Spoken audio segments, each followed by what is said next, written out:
Good afternoon and welcome to my hobby table. Here is a boring clean parts video for this OS FS-60 engine. Now, let me first start by saying I apologize. And I apologize for a couple of things. I apologize because sometimes I just start doing things and I don't turn the camera on. And I just keep doing them because sometimes it's fun to just work on things without the camera on. So there's a lot of steps here that you didn't see as far as removing bearings and things like that. So I'm going to take the time now to explain a lot of the things that I did, even though you didn't really get to see them, just because I feel somewhat of an obligation to do that. But first, if we look here at the table, I am going to swap this around. I'm going to zoom in really far here. And I'm going to show you that here are the 5 bearings that reside within one of these OS FS-60s, 75, 80, FS-90 engines. They're all the same design construction as far as the timing gears, and basically the same construction. So this bearing, and I'll go through when I show you the parts here, the clean parts, I'll show you, but these bearings were horrible. And there was really horrible. Now, there wasn't a whole lot of runtime on this engine. I would say probably much less than a gallon. Much less than a gallon. And there was some commenter that said, oh, I've got one of those engines, just soak it in alcohol and oil it and it'll be good to go. And I'm thinking, no, no it won't. I've had enough of these to know that that is not going to be good enough at all. These bearings are horrible. I mean, literally, they're horrible. These are the front crankshaft bearings, and then these are the camshaft bearings. And much like I mentioned with the Enya 80 engine I just reassembled when I was talking about that, this design is just, everybody loves these open rocker, rear rocker, engines. And they're cool. They're cool to look at. They're really cool engines, period. I mean, they are. But they have issues that are just not cool at all, which is the rear timing area is just always fraught with not getting enough lubrication, or it gets enough lubrication, but it doesn't really cycle through there. And that's an area that no matter, it's almost like the 320 Pegasus, 240 Pegasus. If it's been run once, you got to change the bearings and it's sat, then the bearings need to be changed because they just don't get enough living there. So here's our front housing. No big deal here, just a front housing. There's still some stuff in there, but I'm not gonna sit there and keep screwing with that because it was in the ultrasonic for a long time, and that just is how it was. Here's our main crankcase. So these 2 bearings, these 3 bearings are all going to reside in other areas that I'm about to show you here. So this guy, crankcase, this bearing here, that's where this guy goes. And so one of the things that it took me a while to figure out, because this thing was so dirty, was it took me a while I had to clean it several times and then use my binoculars, use my head magnifier to see, well, which way does this bearing go in or come out? So I don't want to pound it out the wrong way. Well, this one comes out this way. See my finger pointing to you? It comes out this way. And so I had to flip it over like this and tap it out. Timing case. Here's the timing case. It's nice and clean. This strange little thin bearing goes right in there. And that was really a lot easier than I thought to get out. It really was. And I'll talk about that here in a second. And then of course this bearing. So that bearing comes out this way also. So I went like this. This bearing is the final one, goes in here, and it came out this way, so I went that way with it. So basically what I had to do here was figure out the direction that the bearings are inserted so I could tell the right way to come out. So I went down into my garage this morning and I'm thinking, today's bearing pulling day, I'm gonna take, and it was 19 degrees in my garage. And I was like, I don't want to be playing with tools in my bare hands and stuff in 19-degree temperatures in my garage. So what I did was I brought I didn't bring the arbor press up, so I didn't remove these bearings at all using the arbor press. I did bring up a little vise and, you know, some punches and stuff like that. I brought them up here and I was able to actually get all these bearings removed up here, which was a nice thing. This engine is small enough that I could probably do that. Now, installation of bearings is going to have to be done with a press, period. So I got those out. But what I did here with, let's say, the bearing in this is, since it's flush with this surface here, I could just lay it on here, and I just found a socket that was fit in there just perfectly, heated it up, oiled it, and with a socket and an adapter or an extension, I just tapped it out. It came right out. It's very simple. Basically the same thing with this thing. This bearing here, little socket. It was recessed a little bit, so I got it so it was flush, and I just put it sideways and tapped it, and pop, it came out. This one I was concerned about, the really thin little one, because I was like, how am I going to get that out? Because typically those you have to really heat up and smack them on something.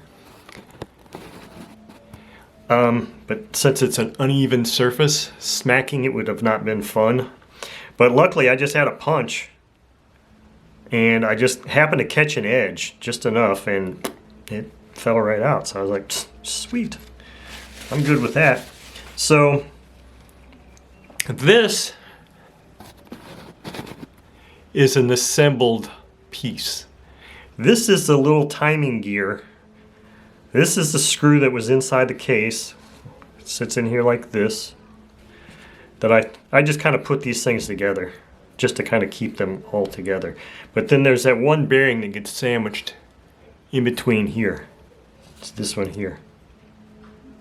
That's why that screw has to come out, and then this thing just taps out.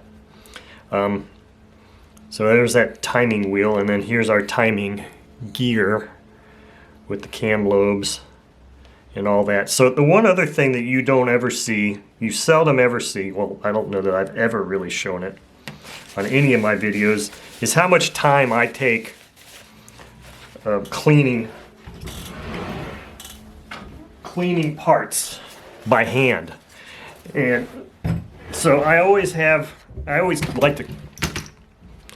of like to call it emery cloth, because it doesn't sound as serious, but it's sandpaper. I use sandpaper.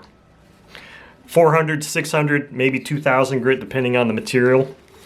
But so I'm going to just show you this crankshaft, really nice and clean. Didn't look like that initially, but here's what I do when I'm cleaning them. I just wrap it around there, saturate it with oil, and I just sit there and do that on all the bearing surfaces. I'll do it on every metal part, every steel part, not aluminum.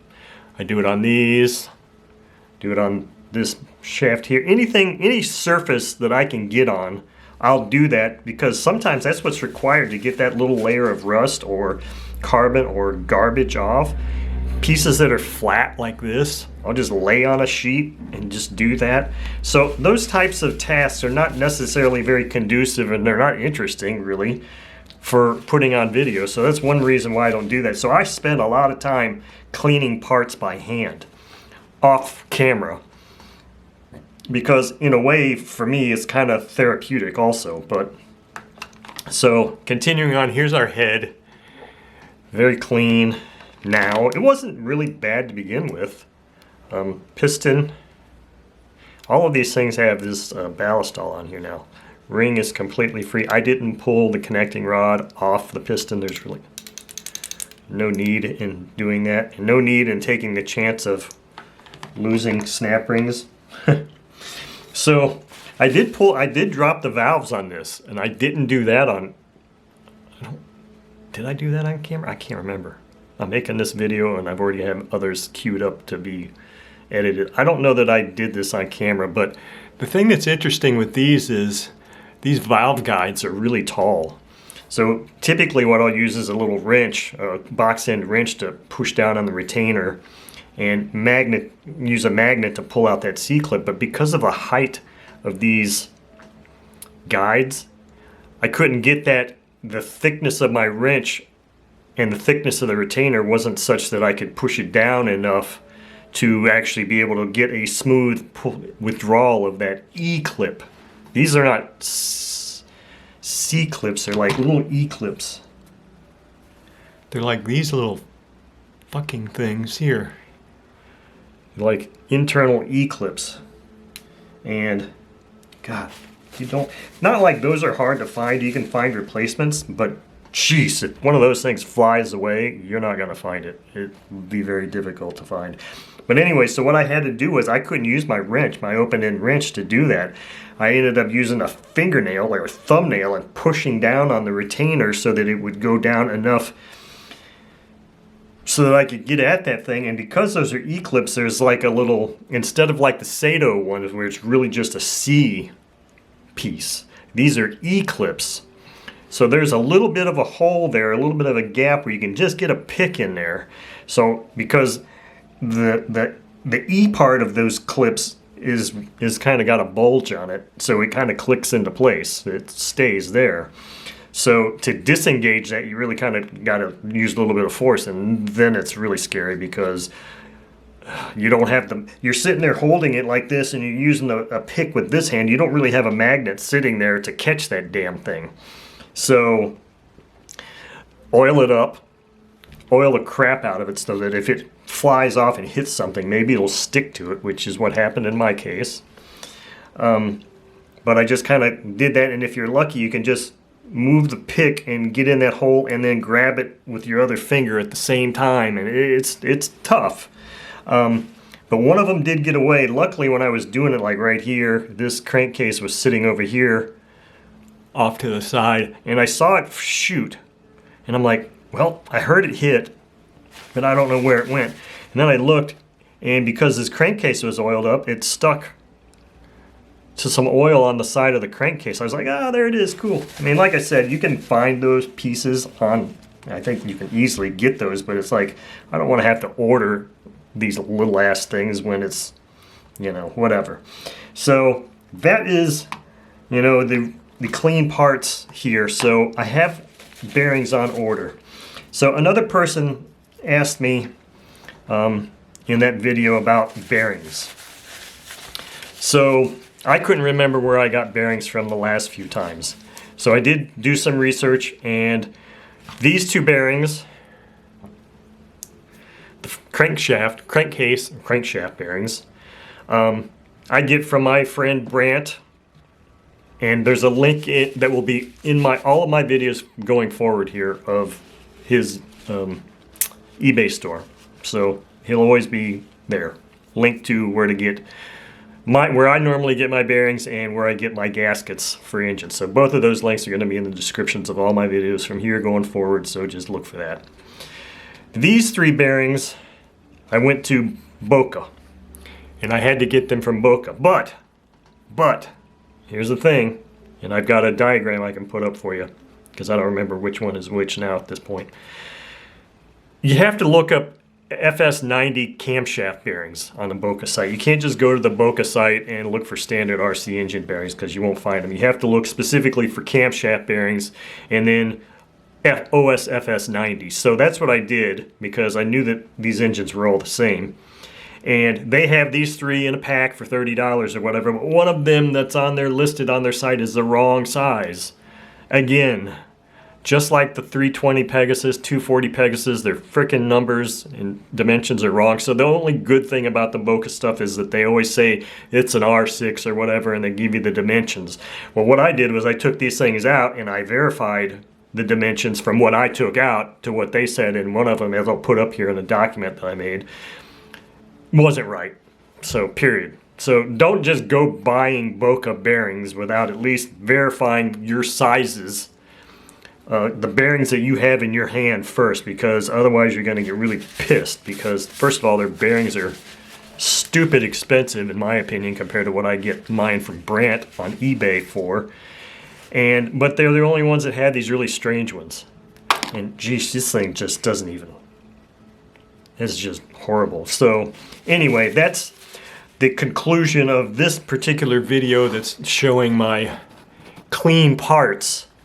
And so right now it's just a matter of waiting for the bearings. There's really nothing I can do other than finish cleaning up the exhaust valve and I can do the dirty work of putting the valves back in the head. But I'm not going to bother showing that on video. There's really no point in that. It's pretty simple, and there could be words said that are inappropriate if something doesn't go right with these little E-clips. But anyway, so that's what I wanted to show you here with these.